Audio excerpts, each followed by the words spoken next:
Grandpa was humiliated at the fair until he reveals a promise that shocks everyone. The county fair swirled with color and laughter, a carnival of sights and sounds bringing the small town Maplewood to life.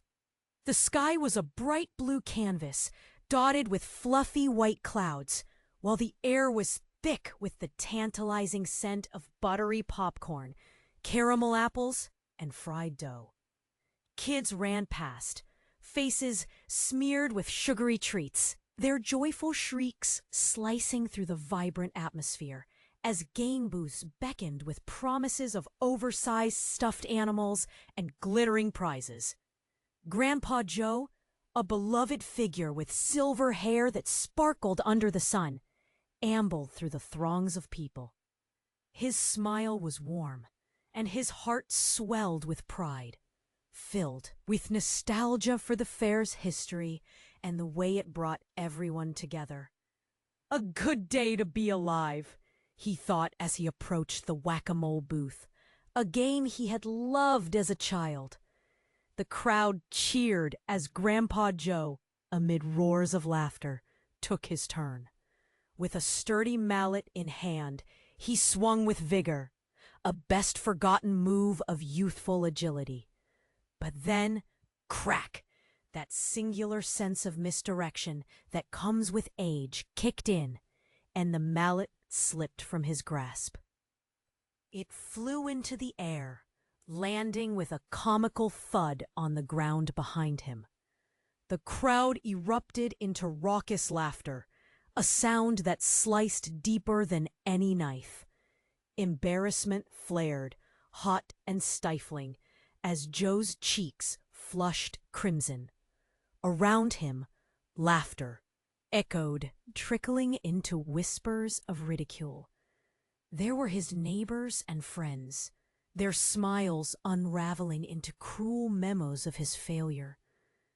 At that moment, Grandpa Joe felt the weight of the years, the vulnerabilities he had tucked away, suddenly exposed.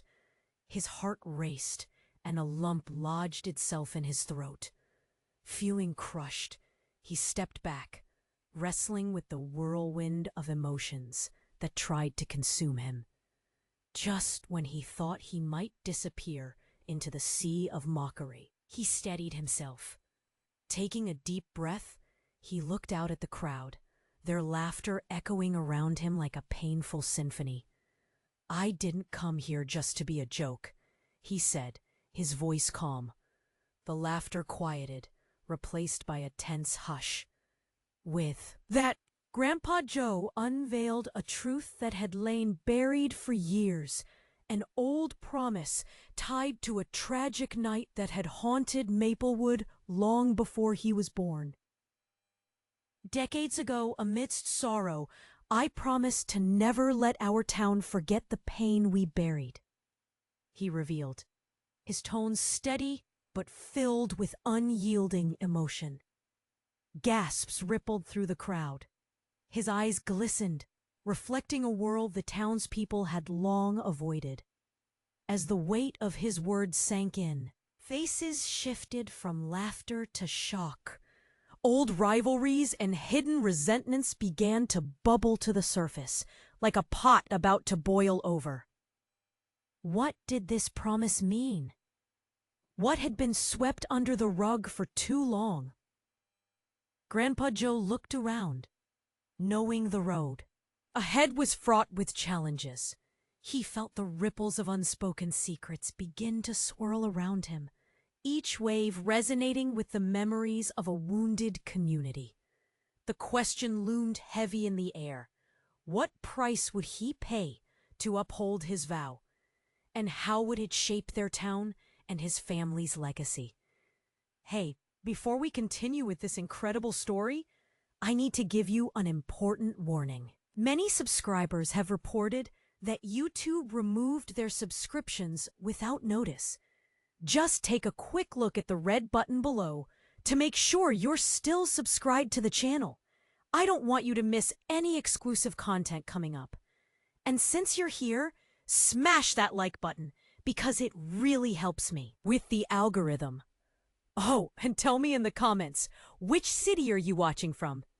I love getting to know every amazing person who is part of this community. Your participation makes all the difference. Let's interact. As Grandpa Joe's voice resonated across the fairgrounds, the crowd hung on his words, shock gripping their hearts. Memories suppressed for too long flickered to life, flooding the air with an uneasy tension. Joe's promise felt like a heavy stone dropped in still water, rippling through the gathering. But before anyone had the chance to process what he had begun, an unexpected sound shattered the air. An urgent shout. "Help! Someone call an ambulance!" A voice cut through the atmosphere, piercing the moment like a knife.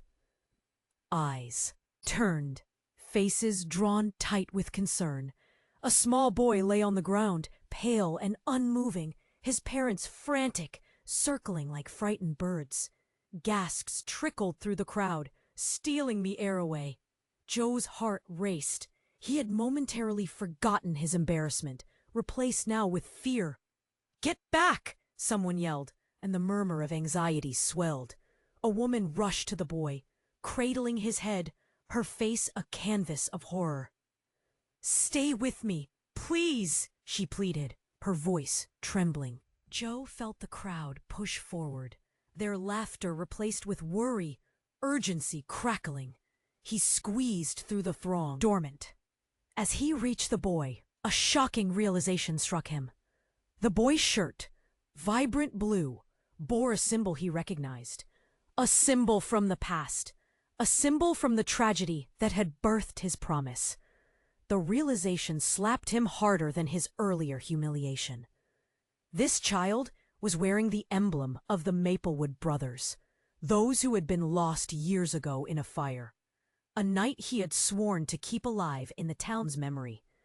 Frantically, his thoughts raced, connecting threads in a web he hadn't yet seen. The impact of this sudden twist gripped him by the throat. Here lay a living reminder of what he had vowed never to let fade, intertwined with the laughter that had just moments ago filled the air. The child's father, a familiar face, one he hadn't seen in years, dropped to his knees beside the woman. "Don't you dare leave us, buddy!" His voice was a desperate plea, thick with emotion. Joe watched as the father's face contorted in anguish, and suddenly the air was thick with something more than just sorrow. It was recognition. It was history. "Where is he?" the father cried, looking around wildly as paramedics arrived, their sirens wailing from a distance. "He needs help. We need to get him to the hospital." But as they began to work on the boy, a distant figure emerged from the crowd. A woman Joe hadn't seen in decades, her presence sending a shiver down his spine. It was Sarah, the sister of one of the brothers, lost in that fire. The tragedy he had promised to remember, she had lived in the shadows of grief. But it wasn't just sorrow etched on her features. It was anger. "Why are you here, Joe?" she cried, eyes blazing with unanswered questions. "Why now? After all these years?" The crowd parted, tension easing. But Joe felt the weight of every gaze on him, every accusation. How could he explain the promise that now felt painfully intertwined with this unfolding tragedy? How could he expose the buried truths without shattering what was left of their town? As the paramedics lifted the boy onto a stretcher, something dawned on Joe. This boy, it wasn't just a coincidence. He was connected to the past, to the tragedy Joe had vowed to uphold. And as the two stood locked in a moment, surrounded by gathering whispers and uncertain glances, Joe knew he had to confront his past. "Sarah," he began, his voice barely escaping in confusion and urgency. But before he could finish, the ground beneath them shook, unsettling the crowd. A low rumble echoed, and the lights overhead flickered menacingly. "What's happening?" someone shouted. Joe's heart raced. Uncertainty swelled as he realized that this was no ordinary day at the fair.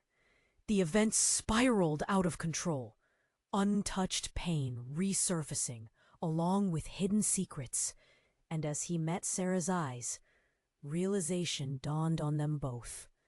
Whatever had happened decades ago was now far from over. Can we really move forward? Joe thought, the gravity of their shared past weighing heavy. And with that question, the ground reverberated again.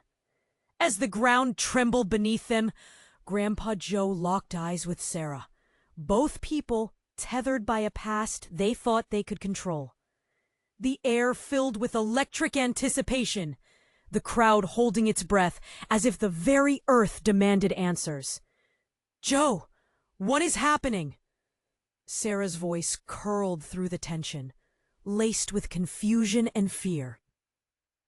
Drawing his attention away from the chaos surrounding them, the vibrations grew stronger, causing kids to cling to their parents and elderly folks to steady themselves against nearby booths. Dark clouds gathered ominously above, blotting out the sun, and the soft buzz of the fair transformed into a heavy, unsettling silence. But then it hit.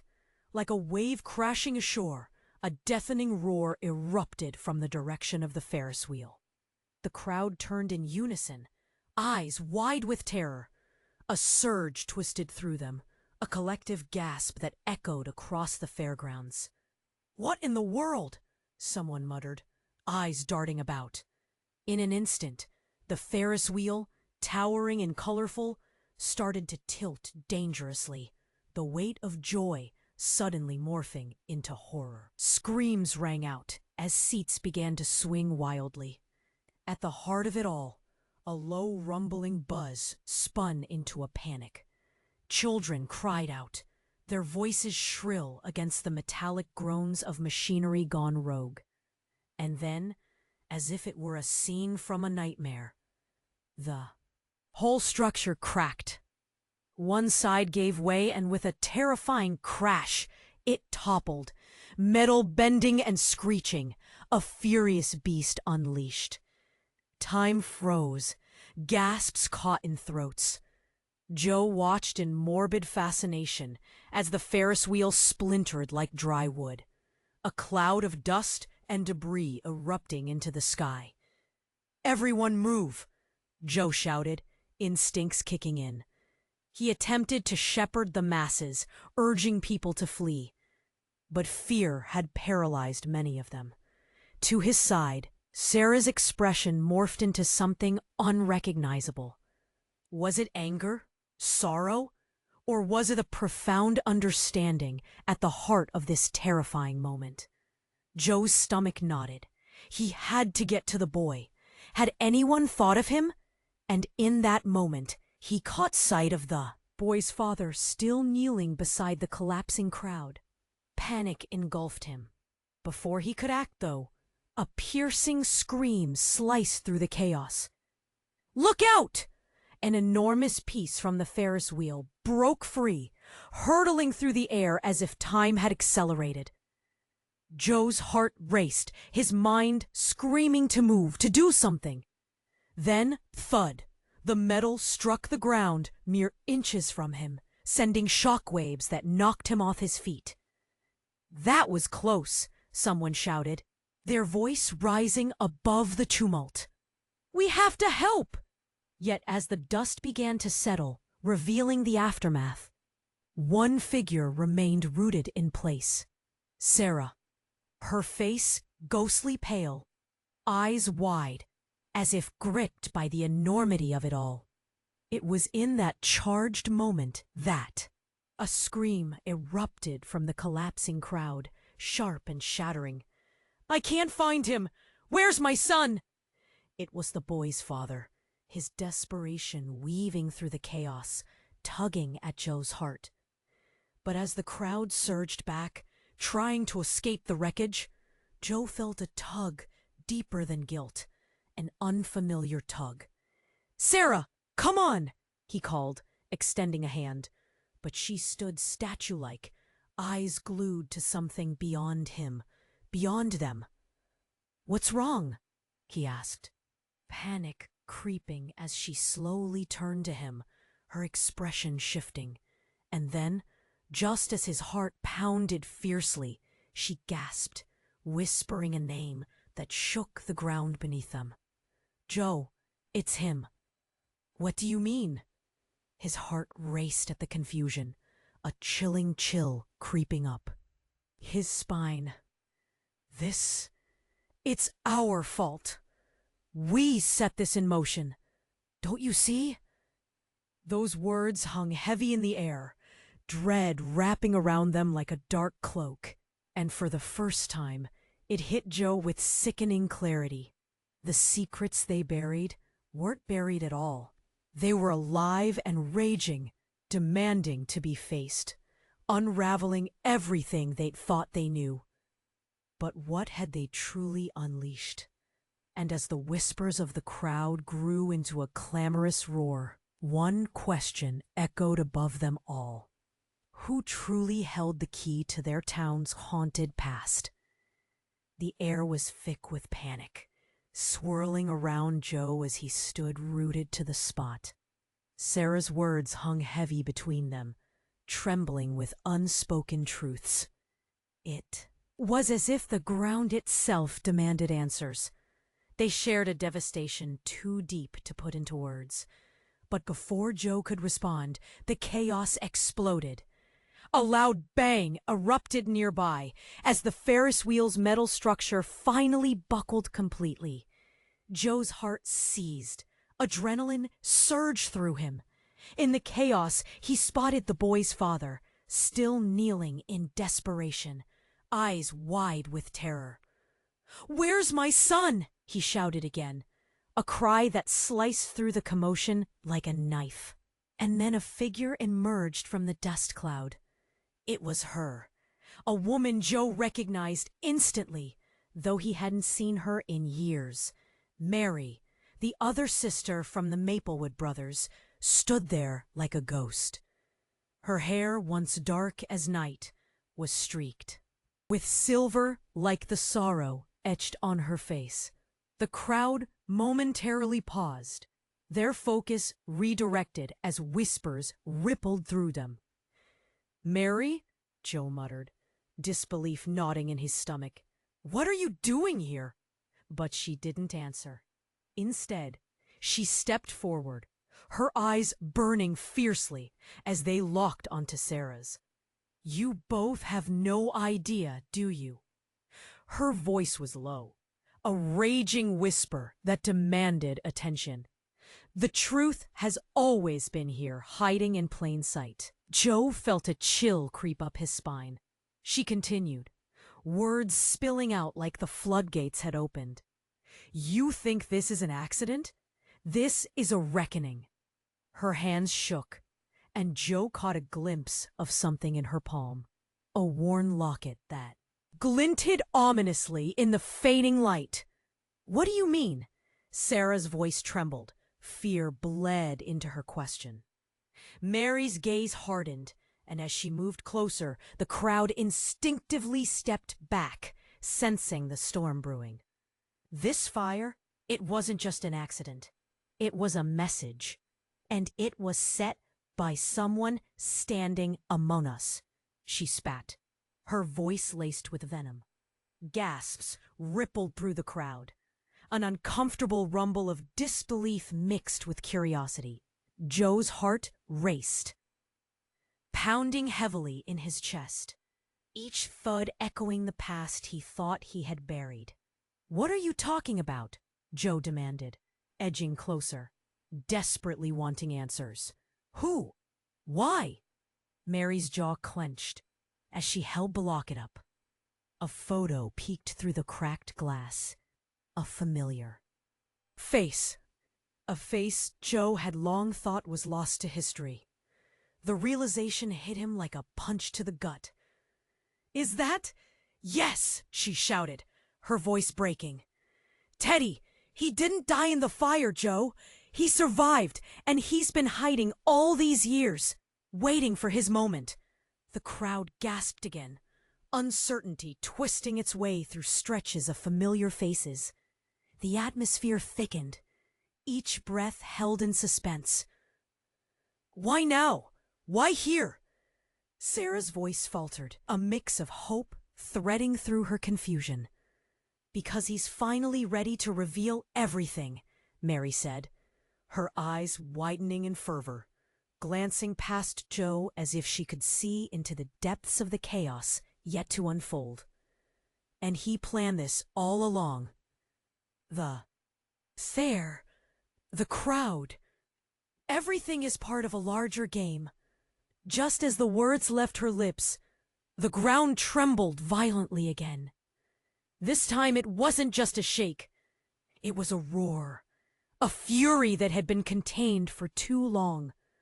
The carnival tents flipped like cards in a storm, and the sky darkened, swirling ominously.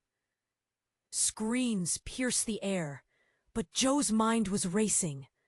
Teddy, he thought he'd lost so many, so much pain, buried beneath layers of smiles and laughter. But here it was laid bare. The unfinished business of the past, clawing its way to the surface, demanding to be acknowledged. "Where is he?" Joe asked, his voice rising above the rising chaos. "Where is Teddy?" "No one is safe until the truth is out," Mary replied, her eyes fierce with a mixture of wrath and resolve. "And someone is going to pay the price for the sins of our history. Time's up, Joe." Before he could respond, chaos erupted further. The crowd surged, panic-stricken, each person clamoring for safety. In that instant, Joe felt a connection shift. The foundations he thought grounded him, family, town, love, started to slip beneath him like sand. Only one thought lingered, like an ominous shadow. If Teddy was still alive, who else had been left behind? As Joe struggled to comprehend, a piercing scream rang out. "Help! My son!" And the darkness began swallowing Maplewood whole. What had they really set in motion? The air trembled as Joe's heart raced, fear igniting within him, a fire spreading through his veins. The crowd was alive, gasps mingling with cries, but all he could focus on was Teddy. Everything hinged on that boy, and his father's desperate pleas echoed in his mind. "Help! My son!" The urgency was palpable, throbbing in every heartbeat. Before he could leap into action, a blinding flash illuminated the sky, followed by a deafening clap of thunder. The ground bucked violently, and Joe staggered back, instinctively grabbing Sarah's arm to keep her steady. But she stared past him, wide-eyed, as the trembling escalated. The chaos outside merged with the chaos within him. Then came a sound unlike any other, a grinding, splintering groan that reverberated through the fairgrounds. Eyes turned toward the source, and a cacophony of screams erupted as the Ferris wheel swayed ominously, its once festive colors transforming into symbols of impending doom. "Get out of the way!" Joe shouted, adrenaline fueling his movement. Yet the crowd was paralyzed, captivated by the scene unfolding just beyond the food stalls. In a heartbeat, the structure buckled, twisted, and crumbled, steel beams raining down like confetti from a nightmarish celebration. He could barely process the horror. All around him were faces twisted in shock. Then he saw her, Mary, clenching the locket as if she could wield its power against fate itself. "It's all connected, all of it!" she cried out, but her words were drowned in the din. The air felt electric, every breath more. Labored than the last, Joe's eyes darted between the wreckage and Sarah, who had turned pale, disbelief etched across her features. "What do you mean it's connected?" she shouted back, voice wavering yet determined. "Mary, stop!" But Mary was shaking her head, her eyes wild, resting on someone or something at the end of the fairgrounds. "It's not over. He's watching." "Who?" Joe yelled, feeling the tremors beneath his feet pull him further into panic. Then it hit him. A realization so jarring, it took his breath away. Teddy. Had he set all this into motion? Just then, a figure emerged from the chaos, shadowy and chaotic like smoke curling from a flame. As the dust settled, the crowd was rendered speechless, their eyes locked onto the unmistakable shape. It can't be. Joe's heart sank, spiraling into a well of confusion as the figure walked closer. Teddy, alive, awash in the remnants of yesterday's sorrow, his presence reassembled memories Joe had hoped were long buried. The boy's father, still kneeling in fear, locked eyes with him before stumbling back in horror. "You? No, that can't be." But for Joe, there was no time to rationalize. His thoughts swirled, colliding with reality as the whispers in the crowd morphed into gasps of recognition. He's back?" A voice from the throng, disbelief seeping into the air. Everybody turned towards Teddy. It was as if the carnival had come to life in the worst way. And then the laughter of children transformed into shrill cries. The Ferris wheel wasn't the only thing about to collapse. So were the carefully crafted facades of Maplewood's residents. "Why?" Mary's tone turned vulnerable, still holding her locket tightly. "Why now?" Before Teddy could answer, a new sound sliced through the air, sharp and sudden. The very earth trembled like an angry beast awakened. The remnants of the fair splintered as the ground yawned wide, splitting a path through the chaos. "Look out!" someone yelled. Panic cascading through the crowd as they scrambled to find safety. Joe stood petrified, locked in horror. The world tilted, and he could feel all their secrets, the weight pressing down, every neglected truth crashing into him. Who was he before? Who would he become now? As the ground quaked below him, a deafening echo rang out, one final, terrifying shudder that would wake Maplewood from its long slumber, along with the questions they had desperately tried to ignore. And in that moment, as shadows swirled and the air thickened with dread, one thought loomed larger than the rest. Would they ever escape the ghosts of their past? The earth quaked beneath them, rattling the remnants of laughter and joy that had filled the fair hours earlier. Joe felt the surge of fear prickling his skin. The crowd was a living organism, gasping, crying, stumbling backward as if trying to flee a physical enemy. But right at the center, the cause of this chaos stood before him. Teddy, alive. And with him, all the weight of regrets and mysteries that had long haunted Maplewood. "Joe, he's going to ruin us," Mary screamed, her voice breaking through the cacophony. "You need to stop him." But how? Joe's heart hammered against his chest. Teddy was here, and everything felt wrong. The familiar face morphed into a stranger, a haunted look tangled with anger and pain. "Teddy, is it really you?" Joe found himself whispering, the words barely escaping his lips. In that moment, a critical noise drowned out everything else. A crack, sharper than glass breaking, echoed through the fairgrounds. The ground split wider beneath their feet, and pandemonium reigned. "Everyone, run!" Joe shouted, but the earth's violent shuddering had paralyzed many. Eyes locked onto Teddy, caught between desire for answers and sheer terror of what those answers might entail. The crowd's confusion bubbled over into chaos, children weeping, adults shouting. Above, the dark clouds swirled ominously, as if nature itself was warning them. Then, against the backdrop of disaster, Teddy stepped forward. "You don't understand," he boomed, voice heavy with anguish.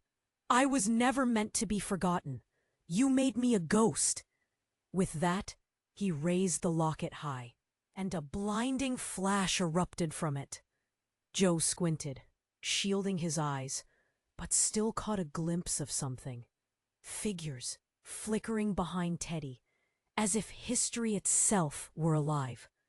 Shadows stretched and writhed, their faces familiar, yet distorted, twisted in lament from a time long past. "What are you doing?" Mary cried, her hands gripping Joe's arm. "I'm opening the door," Teddy replied, eyes wild with fury. "You all chose to forget, to bury me. But that's not how memory works. You can't just wish someone away." As his words fell into the echo of collapsing booths and frantic screams, something even more shocking happened. From the depths of the darkness swirling around Teddy, another figure emerged, a woman, silhouetted against the chaos, unmistakable and impossible. "Mom?" Joe gasped, as if the air had been sucked from his lungs. There stood Patricia, his long-lost mother, her figure glowing faintly amid the tempest. Surrounded by shimmering tendrils of reality, she smiled at him. "I had to come back," she said gently, her voice cutting through the commotion. "I promised I'd watch over you all, but it got out of hand." "What? How?"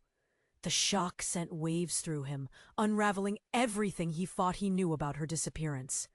Patricia's eyes flickered with unearthly understanding. "It was never just a fire, Joe. It was a reckoning. Something we were never ready for." Those words settled like lead in his stomach.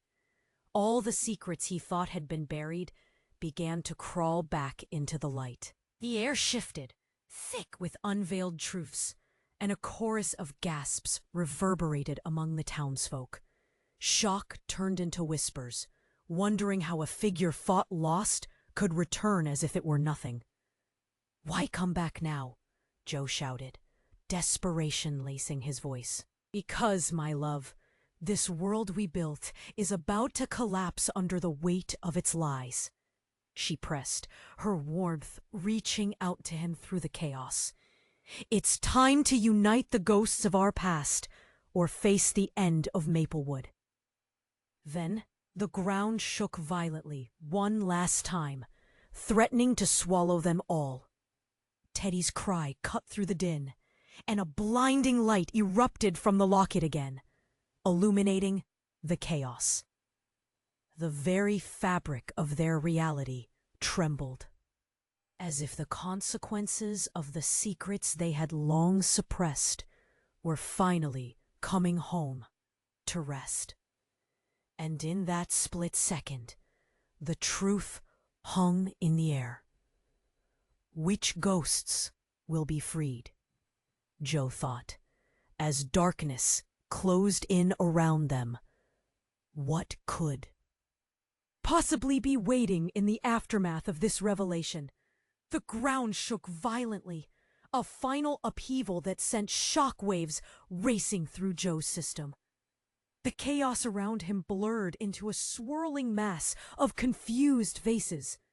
Teddy stood there, defiant, wielding that locket like a weapon against all they had tried to forget. "Stop it! You're only making things worse!" Joe shouted, his heart crashing against his ribs. But Teddy didn't hear him. Or maybe he didn't care. The light from the locket flared brighter, illuminating the faces around them, revealing shock, horror, and disbelief. Then the moment shattered. From behind Teddy, Mary gasped as the shadows coalesced into something tangible. A figure stepped through the haze, a shape Joe had never expected to see. It was Clara, the youngest of the Maplewood brothers. At first, he couldn't believe his eyes. Clara, presumed dead that fateful night so many years ago, now stood before them.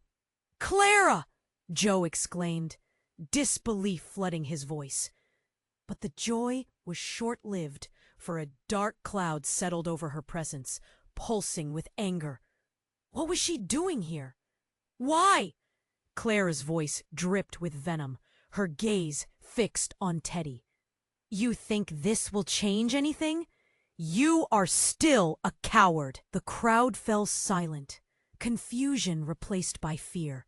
They held their breath, eyes darting between these two lost souls reappearing from the shadows of history. Joe felt a tugging in his chest, tiny pieces of the past resurfacing, threatening to drown him. "Clara," Teddy started, desperation edging his voice. "You don't understand. I never meant for this to happen." "Enough!" she roared, voice echoing through the chaotic air. "It's time to end this. You brought us back here. Now we'll finish what you started." With that, the ground lurched beneath them again. The air crackled with an unfamiliar energy, and another surge of memories rushed forward. Haunting and painful, the locket glowed hot in her hand, its brightness now drawing others in from the crowd, those Joe had never even known. It was as if history was manifesting right before him, long-buried secrets clawing their way to the surface. "Who else?" Joe whispered, fear clawing at his throat. As he scanned the faces around him, he noticed more familiar shapes rising. From the fog, uncles, friends, even townsfolk he'd grown up with, all lost in that deadly fire. It was almost too much to bear. "What have you done?" Mary shouted, taking a step back. The crowd erupted in panic as the realization set in. The past was flooding back in a terrifying way. "Joe, we need to," Sarah's voice quivered, but the ground beneath them groaned again, splitting further in a chasm filled with swirling mist. Teddy turned to Joe, eyes wild. "Help us! Please! You're the only one who can understand!" But as the swirling frenzy reached its peak, a voice cut through the chaos. "Help who?" It was a calm, icy tone, and it sent a chill down Joe's spine. The crowd parted, revealing another figure, one Joe had wished never to see again. It was his father. "You don't have to listen to them, Joe. You know the truth." An ugly knot twisted in Joe's stomach. "Dad, what are you doing here?" "Because I can't let them rewrite our past." His father stepped forward, the authority in his voice collapsing any remaining courage Joe had. "They don't want the truth. They want revenge." And just like that, everything shifted. Joe felt his very foundation clack beneath him. Secrets he thought buried deeper than the tragedies began to unfurl, releasing a darkness he had never wanted to face. The connections between these figures grew clearer, and shock surged through him. "Dad, no," he breathed. Reality warping around him. Questions piled up in his mind. Would he really have to choose sides? Which story was the real one? His father started again, but just then the chaos swirled around them, shifting from one crisis to another, growing ever darker. With the past clawing to be acknowledged, Joe could almost see it now. The ghosts reaching out, demanding to be heard. But whose truth would consume them all? And just like that, questions filled the air with suffocating weight. Who was really the enemy? What if the real danger lay in bearing witness? Every revelation spiraled into uncertainty, leaving only one burning question hanging in the thickening haze. Who could Joe truly trust? The ground trembled and shifted, sending a wave of panic rippling through the crowd. Joe stood frozen, his heart pounding like a war drum in his chest. Teddy's wild eyes searched for answers, his voice rising over the fray.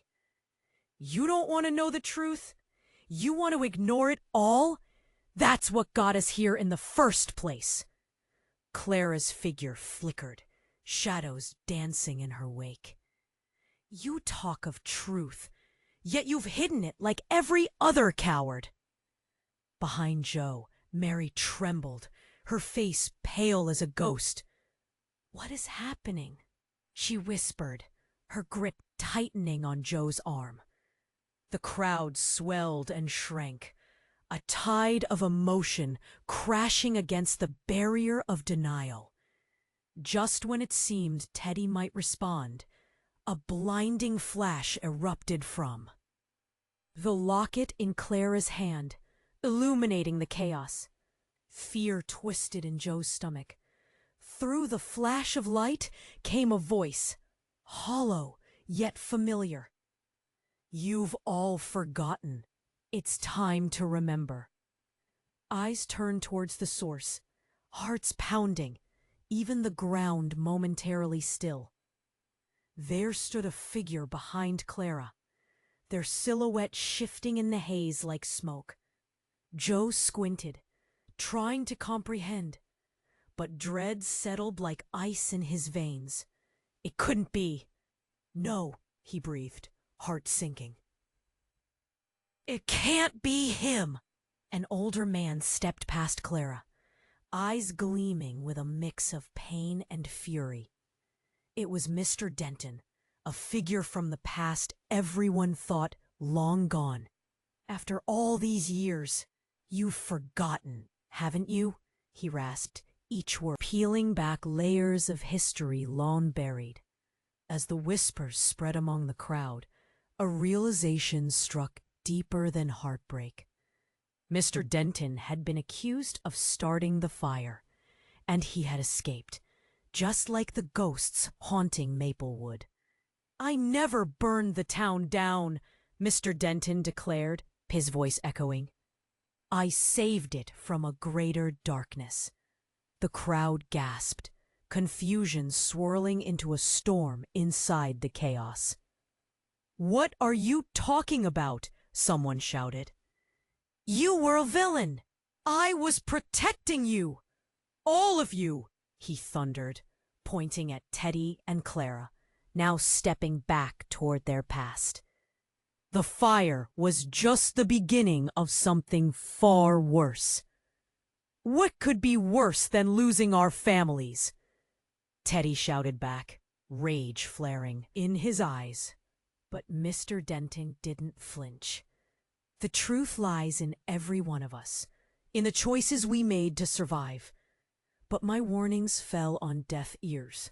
I left to protect this town, but you all wanted me to be the enemy. Just then, a violent rumble shook the earth again, the air thick with an impending sense of doom. The locket blazed bright, casting shadows as if desperately reaching for something ancient. Then came a low hum, vibrating through their bones, and with every pulse, memories flickered back. Laughter, warmth, and yes, the flames. Joe's heart raced faster. Is it true? What else are we hiding? What else must we face? That's when it happened. The sky cracked. Open, scars of blue, torn apart by a figure swirling inside a vortex of light and darkness. It was like nothing Joe had seen. Energy cascading, demanding attention. This is the reckoning, it cried, and as its silhouette became clear, Joe's breath caught in his throat. There stood a familiar form, one he had long thought lost, a face he recognized through blurry dreams.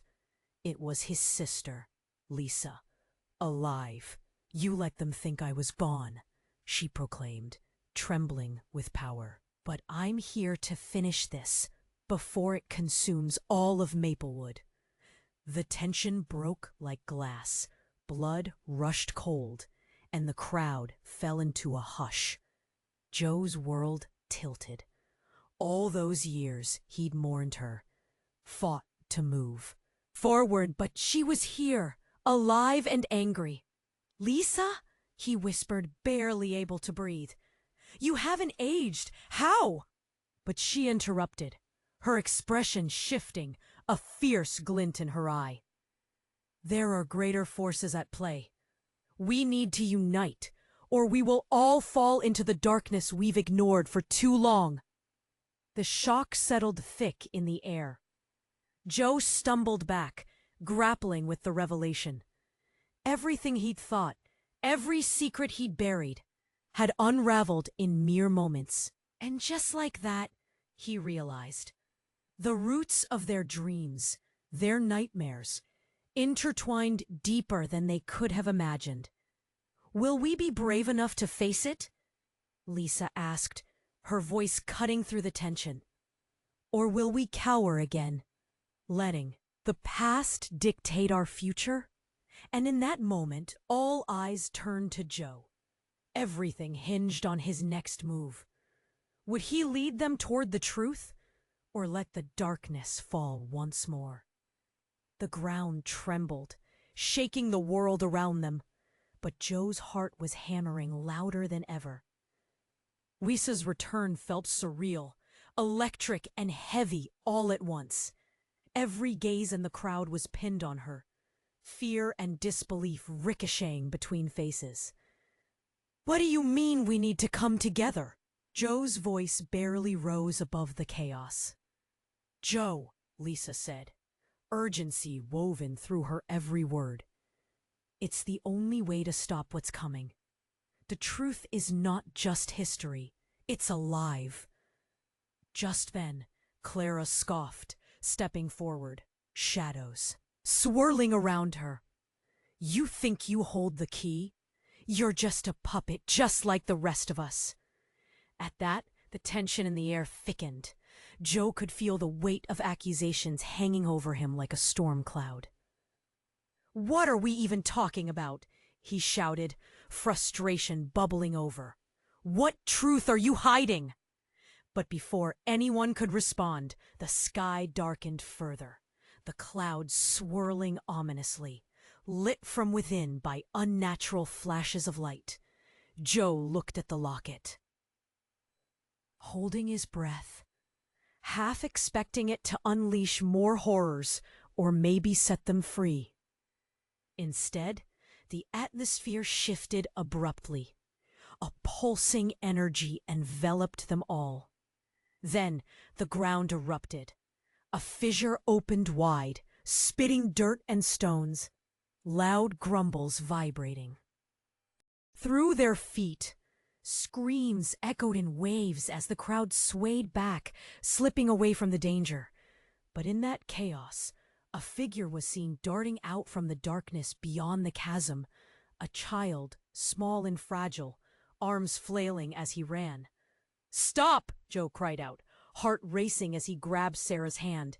"It's the boy, the son!" But as the child stumbled closer, a horrible realization crashed over them like a wave.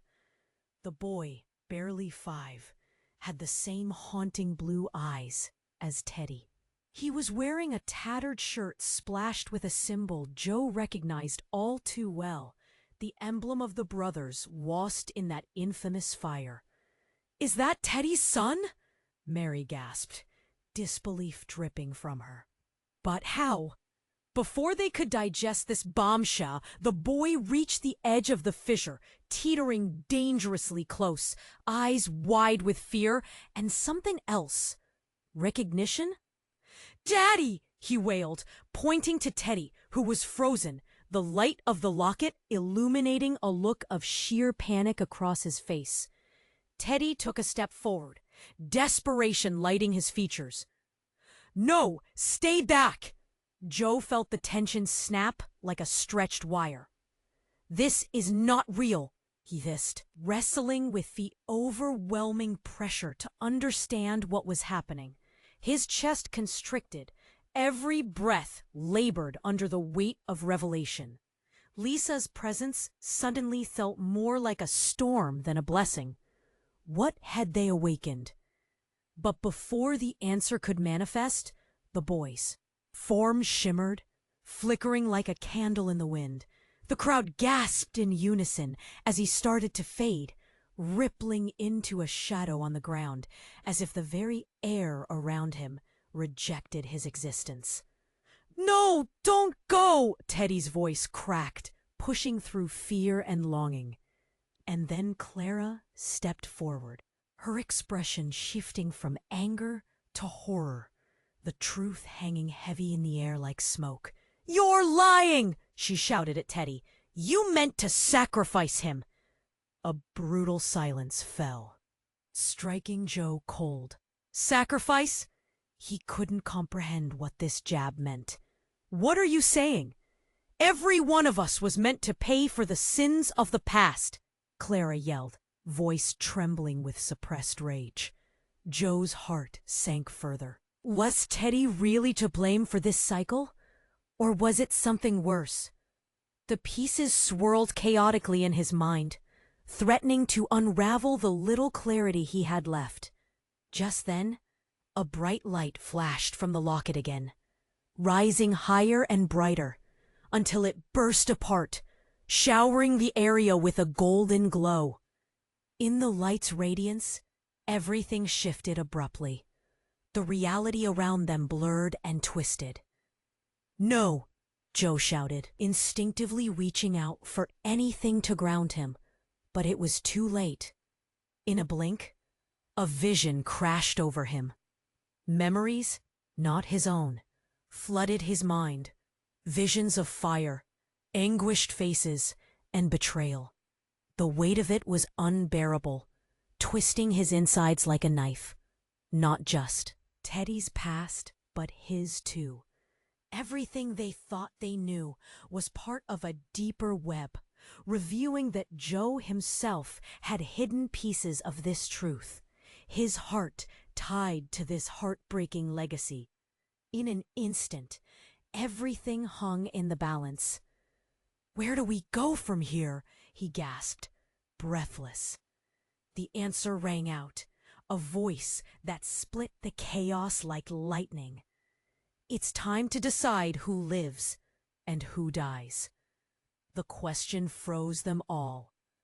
Who would pay the price? And would they let the shadows of their past consume the future of Maplewood? As the light from the locket enveloped them, the air buzzed with raw energy. Joe felt as though the world was collapsing into itself.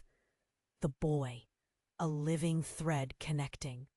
The past with the future, teetered on the edge of the abyss, and time seemed to freeze. "Don't let him go!" Teddy shouted, his voice breaking. "He's all I have left!" But as the shadows pulsed around them, Clara stepped in front, a desperate resolve igniting in her eyes. "You want him back? Then you confront what you have done." Teddy's face twisted with anguish. "I was a child! I didn't choose this fate!" Tension crackled. Joe stepped forward, heart racing. "But still, you can't let the cycle repeat. We have to come together, For the boy. He deserves life. Lisa's voice burst through the chaos like sunlight breaking through a storm. It's time to unify our pains and rewrite our stories before they're lost. To darkness. Her powerful words echoed like a clarion call, resonating within the trembling crowd. Old grudges hung in the air, but the raw need to protect this child, this innocent life, superseded everything else. Look! Joe pointed toward the fissure as tendrils of light began to sweep across the ground. The whispers danced up and down the edges of the cracks, blurring the lines between memory and reality. It was a bridge, a chance to rewrite the past. The boy's little face quivered with fright and confusion. "Daddy!" he cried out again, eyes searching through the chaos for safety. "Let's do it together," Mary urged, stepping forward, voice trembling but firm. "There's no point in turning against each other when we can face our true enemy, the shadows of our past that haunt us all." Suddenly, Clara turned to Joe, her expression softening. "We can set things right, but you have to be the one to guide us." "Me?" Joe gasped, surprised. "Yes, you've seen it all, lived it. You're our link to the truth," she insisted, determination sparking in her eyes. Joe felt the gravity of their gazes, each of them looking to him as if he held the key to their collective salvation. As the earth shook beneath them, he opened his mouth, ready to speak, but then it hit him, like a sudden rush of understanding. With every fiber of his being, he raised his voice. "We don't have to let the past dictate our future. We can fight together, break this cycle of pain and loss. We can choose to remember the love that exists beyond the tragedy." And with those words, something shifted. A collective breath pulled taut and then released among the crowd. The shadows began to retreat, shrinking back from the fissure as the boys' cries faded, giving way to a strange calm. "Together," Lisa echoed, her voice a resonant heartbeat. The crowd aligned beside her, each taking a step forward. United in purpose, fingers clasped, eyes locked, they formed a chain, each person ground in the present, anchored to the heart of the matter. The brightness from the locket surged, illuminating everyone's faces in gold, and they focused all their emotions, love, grief, anger, directed into the fissure. "Now!" Joe shouted, his heart pounding. Every ounce of strength poured into the light that pulsed like a heartbeat, alive and fierce. Then, as if the universe answered their call, the shadows peeled away entirely. The boy blinked, and then, like a candle flickering out, he vanished into a brilliant flash. Their surroundings erupted in light, blinding yet warm. And when it cleared, Joe found himself standing in the familiar square of Maplewood. The Ferris wheel, vibrant, spinning against a bright blue sky. The smell of caramel apples wafted through the air. The crowd stood silent, gazing around in wondrous disbelief. No signs of the chaos remained. Joe's heart swelled, tears misting his vision. They had done it. They had faced their past instead of running from it. But one last figure remained, standing a respectful distance away. It was Teddy, older and weary, yet the weight on his shoulders seemed lighter. "I'm sorry," he offered, voice cracking as he approached. Joe nodded, a tentative understanding blooming between them. "We'll carry the pain together." As the fair resumed around them, laughter floated in the air. echoing against the deep-rooted memories of loss. Maplewood was alive again, filled with possibility. "Let's create new stories," Joe said, looking at those he had come to love. Stories that would live beyond the scars of their past. And with every shared memory, with every new smile and shared laugh, the ghosts of Maplewood faded, leaving only warmth behind. As that last flicker of their past dimmed, one realization echoed loud and clear. They would not forget, but they would embrace, heal, and grow together, crafting tales defined by courage, hope, and love. And now, my friends, it's your turn to be part of the journey. You have to subscribe right now to ensure you don't miss any of the next exclusive stories. Smash that like button right now to feed the algorithm and keep this community thriving. Flood the comments section with your thoughts and theories about the ending. And then instantly share this video with at least 5 friends who need to see how this ends. This is the moment to show your support. Don't wait even one more second to share this.